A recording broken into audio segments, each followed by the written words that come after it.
दोस्तों, क्या आप जानते हैं नींदरथाल कौन थे? नींदरथाल हमारी ही एक दूसरी प्रजाति थी।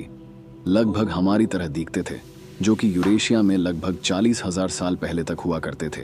नियांडरथॉल डीएनए हमसे 99.7% मिलता है और रिसर्चर्स का कहना है कि कुछ लोगों में 2% नियांडरथॉल जीनोम हो सकता है। और सब कुछ और भी अजीब है क्योंकि साइंटिस्ट ने हाल ही में एक 50,000 साल पुराने नियांडरथॉल स्केलेटन से एक ऑलमोस्ट कंप्लीट डीएनए को रिकवर किया है। तो थ्योरी के हिसाब से नियांडरथॉल्स वापस आ सकते हैं, लेकिन वो कैसे अडेप्ट करेंगे और कितनी देर तक सरवाइव करेंगे? कैसा होगा अगर नियांडरथॉल्स एक्सटिंक्ट नहीं होते? उनके फिजिकल डिफरेंसेस के बावजूद, जैसे कि उनकी छोटी हाइट और लंबी स्कल, हमें नियांडरथॉल्स के साथ ज्यादा कॉमन हो सकता है, जो हम मानना पसंद नहीं करते हैं। सबसे पहले तो उनके ब्रेन्स बड़े थे, जो उन्हें हमसे ज्यादा इंटेलिजेंट नहीं बनाता, लेकिन उनकी बड़ी अक्ल थी। वो एक दूसरे से कम्युनिकेट कर सकते थे, फैमिली कम्युनिटीज में सेटल होते थे और बीमार और बुढ़ापे का ध्यान रखते थे। उन्होंने सोफिस्टिकेटेड टूल्स बनाए थे, जो शिकार करने से लेकर जहाज निर्माण तक के लिए यूज होते, और वो अपनी सब्जियां भी पकाते थे और खाते थे। तो अगर नियांडरथॉल्स बस हमारे एंसेस्टर्स का बेटा वर्जन होते, तो क्या वो अभी हमारे बीच में रह सकते थे? नियांडरथॉल्स में हमारे साथ रह चुके थे। लगभग 5,000 साल तक होमोसेपियंस और नियांडरथॉल्स ने यूरोप में साथ में एग्जिस्ट किया और शायद इंटरब्रेड भी किया। इससे समझा जाता है कि ज्यादातर यूरेशियंस में कम से कम 8% नियांडरथॉल डीएनए है, जबकि अफ्रीकन डिसेंट वाले में कोई भी नियांडरथॉल डीएनए नहीं है, क्योंकि उनके एंसेस्टर्स ने यूरेशिया से माइग्रेट नहीं किया था। लेकिन होमोसेपियन पॉपुलेशन नियांडरथॉल पॉपुलेशन को बहुत ज्यादा बड़ी डीडीएच रही थी। इसलिए ऐसा लगता है कि मॉडर्न ह्यूमंस ने बस नियांडरथॉल स्पीसीज को अपने अंदर समा लिया।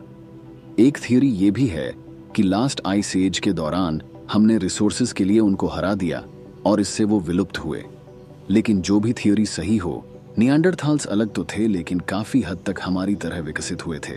उनके बातचीत और कलाकारी ठीक ठाक होने के बावजूद प्रकृति के नियम हमें बताते हैं कि होमोसेपियंस यानी हम उनसे बहुत बेहतर हैं, जिसका मतलब है नियांडरथॉल्स के सर्वाइवल ऑप्शंस इतने अच्छे नहीं होते।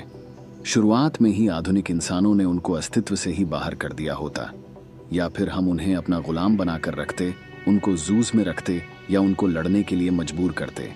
ये कहना मुश्किल है कि उनकी बुद्धिमत्ता के लिमिट्स ने उन्हें मॉडर्न सोसाइटी में पूरी तरह से जुड़ा होने से रोका है या नहीं।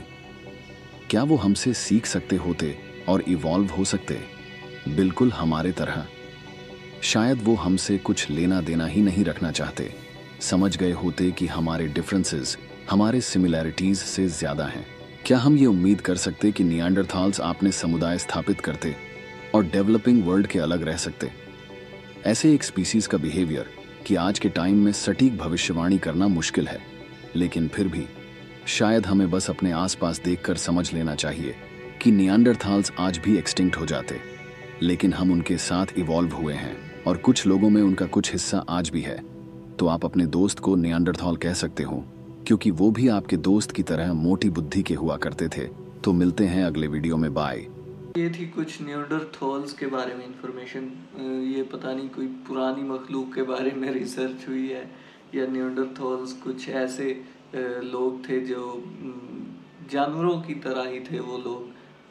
तो उनके बारे में कुछ थोड़ी सी इंफॉर्मेशन हमें आज मिली और इसके बारे में मज़ीद रिसर्च करेंगे, मज़ीद कोई वीडियोस होंगी तो हम इनके बारे में देखेंगे कि नियांडरथॉल्स आखिर ये कौन थे, क्या थे और इनकी ज़िंदगी कैसी थी, या ये इंसानों से कितनी देर पहले थे। तो ये सारी इंफॉर्मेशन जानने के लिए हम मज़ीद रिसर्च करेंगे और नियांडरथॉल्स के बारे में हम जानने की कोशिश करेंगे। तो दोस्तों, ये थी आज की वीडियो। इन्फॉर्मेटिव होगी, मज़ेदार होगी। मिलते हैं नेक्स्ट वीडियो में, तब तक के लिए अल्लाह हाफिज़।